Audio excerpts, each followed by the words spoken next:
We have this next slide about the prophecies from the Hebrew Bible, saying that there's no such prophecy that exists in the Hebrew Bible that Jesus, what verse is this from in the New Testament? Somewhere in Matthew, it says, he shall be called a Nazarene. And there is no prophecy in the Bible that says the Messiah will be called a Nazarene, but it probably is referring to Isaiah 11:1, which says, a shoot shall come out from the stump of Jesse, a branch, the Hebrew word is Netzer, shall grow out of his roots. So Netzer is the root word where we get Nazar or Nazarene or Nazarene. And so essentially the designation Jesus the Nazarene, if Netzer is the word branch, would mean like Yeshua the branchite is kind of what that would mean. And I think that is a huge piece of evidence, Cam, that you pointed out. I'm glad you did. Like, why would they crucify somebody with the name of the town they were from? Like, nobody cares where this person's town is from, like, especially if it's a small town like Nazareth. But what would be really important to people is to know what, designation, what religious affiliation this person being crucified was. Was this a Pharisee being crucified? Is this a Samaritan being crucified? Is it a Nazarene being crucified? Because there was a lot of, infighting among those groups, and they would have wanted to know. That would have been an interesting fact for them to put on the cross compared to a town. So yeah, it's like we got to start thinking a little bit differently about the way that the ancient world worked from the way our modern day world works. It's a warning. It's a warning to other Nazarenes. It's a warning about what opposing the temple system, what it will get you. We have to understand that, we've talked about this on the podcast before, that his act in the temple really is what instigated the arrest, trial, and crucifixion anyways, because otherwise the Roman authorities don't really care if some itinerant rabbi is running around telling people that he's that a lot of people said and did the kind of things, in that time that they would make these claims that they were a Messiah or some type of healer or whatever. But it was this insurrectionist act in the temple that really got him in trouble. And then to your point, even further, Aaron, what is on the title on the sign? It's King of the Jews, Jesus the Nazarene. So King of the Jews is the problem with the Romans. There's a political connotation to that. There's the understanding that, this group could actually overthrow or, get strong enough that they could be a real problem politically for us here. And Jesus the Nazarene indicates the problem to the local Orthodoxy, because they weren't fans of the Nazarenes. They were the hated sect that were cursed in the, later in the Talmud and everything. So it totally, to your point, that's a great point. I never even thought of the way that you just worded it, that what a weird thing if they put King of the Jews and then the second thing was just Jesus of Nazareth. Like, who cares? Like, it's definitely, they're trying to make a statement. If you've got just a little bit of real estate on top of this cross and you want to send a message, definitely makes more sense to put the sectarian name. I mean, we know the Nazarenes opposed the temple and believed the Torah was corrupted. And we know that the Orthodox Jews, Pharisees, Sadducees, would have had a big problem with that. And we know that they did not like Jesus' cleansing of the temple, and that Mark 11:18 says, after Jesus cleansed the temple and pronounced condemnation on all of it, says after Jesus said these things, the priests immediately started planning how they would put him to death.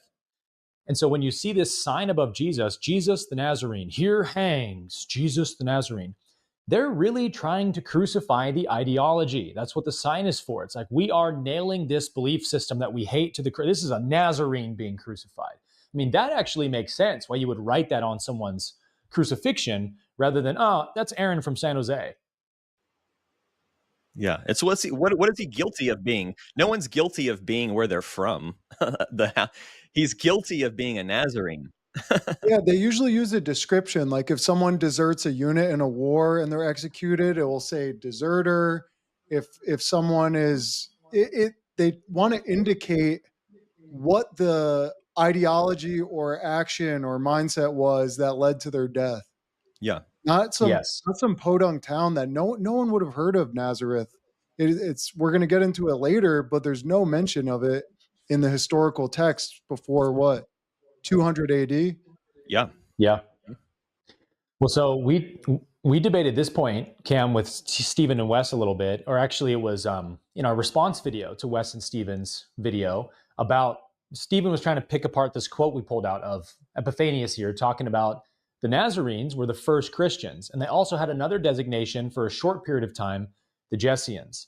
So can you read this for us, James, and then we'll unpack the implications of it a little bit. Sure. This is Epiphanius Panarion 29:1. For these people did not give themselves the name of Christ or Jesus, his own name, but that of Nazarenes. But at that time, all Christians alike were called Nazareans. They also came to be called Jessians for a short while, before the disciples began to be called Christians at Antioch. But they were called Jessians because of Jesse, I suppose, since David was descended from Jesse, and Mary was a lineal descendant of David. This was in fulfillment of sacred scripture, since in the Old Testament the Lord tells David, "Of the fruit of thy belly shall I set upon thy throne." So we won't spend too much time on this, but suffice to say that this is an important quote because, you know, what Wes and Stephen were trying to say in our debate was, oh yeah, we know that Jesus was called a Nazarene.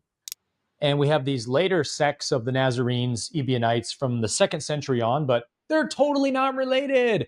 Those Nazarenes aren't the same Nazarenes as Jesus's group or whatever. And we were trying to argue the point that no, they definitely are, because we know they share the same unique common beliefs, which are atonement baptism as an alternative to sacrifice, being against the temple and the sacrificial system, and living in community, voluntary poverty. And there's no other Jewish sect we know of than the Jewish Christians who practice this. We have the Essenes of the Qumran group that were practicing these things, and the Jewish Christians of the New Testament we have on record. And so here we have another slam dunk piece of evidence that the very first Christians, before the name Christian was invented, were called Nazarenes and Jessians. That's how they identified themselves. And the reason they identified themselves as these two names is because they were trying to show that they were the fulfillment of the messianic prophecy, Isaiah 11. A stump will come out of Jesse, a branch, a Netzer. These are the two designations. Jesse is the father of David. So they're saying, hey, our guy, Jesus, was the Davidic Messiah. And of course, Nazarenes, being Netzer, he was the shoot that came out of Jesse. So they're naming themselves after messianic prophecies, which further corroborates the point that the very first Christians did not think Jesus was Yahweh packaged in a human body. They believed he was the Davidic Messiah, the Jewish Messiah that the scriptures had foretold. And it wasn't until much, much later, 100 years or more, that the Gentile tradition of, you know, the Mediterranean, Asia Minor regions, they began to say, Jesus was really like a demigod who came from heaven, like Apollos and Heracles and Perseus. The Jewish Christians repudiated such ideas as heresy. No man can be God. Even as Jesus said, why do you call me good? No one's good but God. This is a strict Jewish belief that God is not a man. It's all through the Old Testament, right? And these designations actually prove that point in a very emphatic way, I think.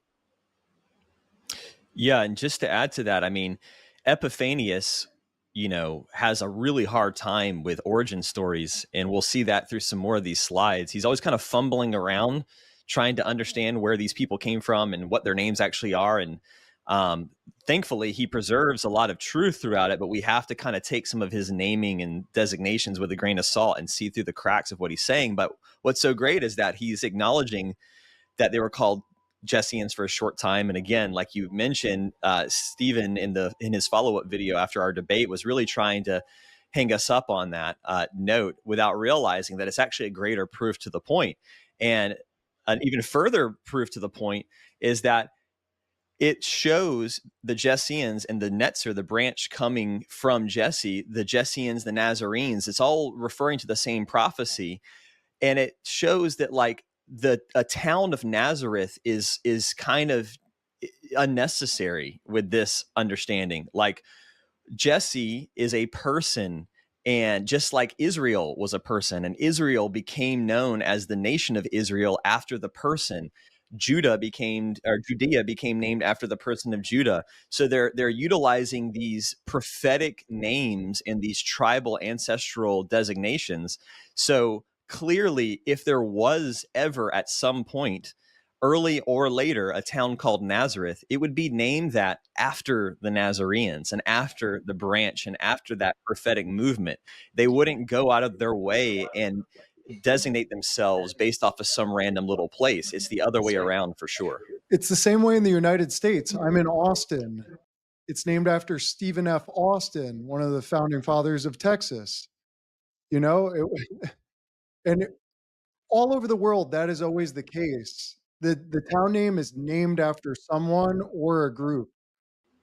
Well, I mean, the way that Hebrew thought worked back in those days in ancient times was like people were also like archetypes that represented certain messages God had given humanity Right. across time. So like Moses, when people say obey Moses, they really mean obey Mosaic law, the law given through Moses, right? Moses isn't walking around such that they could go walk up to Moses and obey him, right? It's a metaphorical kind of way of saying follow what Moses represents, which is the law. Same with Abraham and the prophets, and everyone has a unique meaning in Jewish history. And so is the same with, of course, Jesse, the father of David.